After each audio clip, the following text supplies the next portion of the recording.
Hi, I'm Marty Wilson, author of the best-selling What I Wish I Knew series and international conference speaker on taking the fear out of change.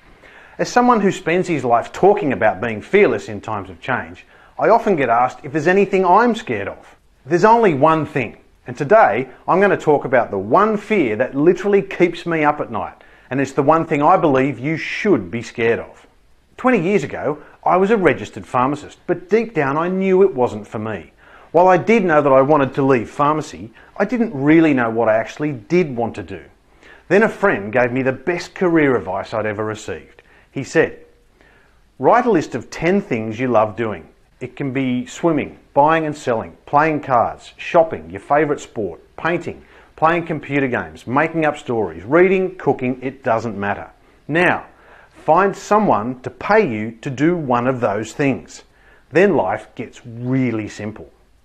I felt like I'd been living with blinkers on, and then all of a sudden I've been exposed to unlimited freedom. The very next day I stumbled onto a quote by a man called Oliver Wendell Holmes. He said, "A man's mind stretched around a new idea will never shrink back to its old dimensions." And I hope this is true for you.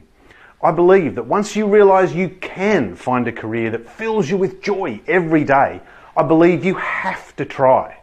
So many people say their greatest fear is failing, particularly failing in public. Mine is too, but not failing at whatever I'm doing today. My greatest fear is failing at the chance my friend opened my eyes to that day. My greatest fear is getting to my deathbed and being forced to admit to myself that I didn't really give it all I had.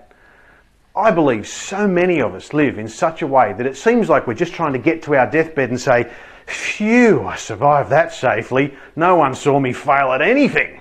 What a waste of a life. From the day my friend gave me that wonderful advice, the fear of making daily mistakes became absolutely insignificant compared to the fear of getting to my deathbed and feeling like my whole life had been a mistake.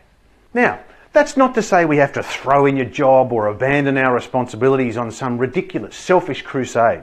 I have a wife and 3 boys, and I take my duty to feed and clothe my kids incredibly seriously. But I believe it's also my responsibility to show them that life is forgiving every tiny ounce of effort you have to create something extraordinary. As Randy Pausch said in the last lecture, we don't beat the reaper by living longer, we beat the reaper by living well.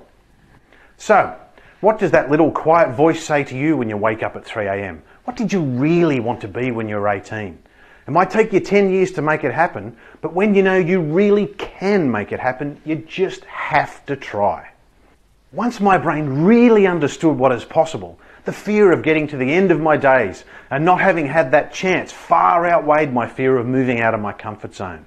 Not having a crack at making my dreams come true is actually my biggest fear.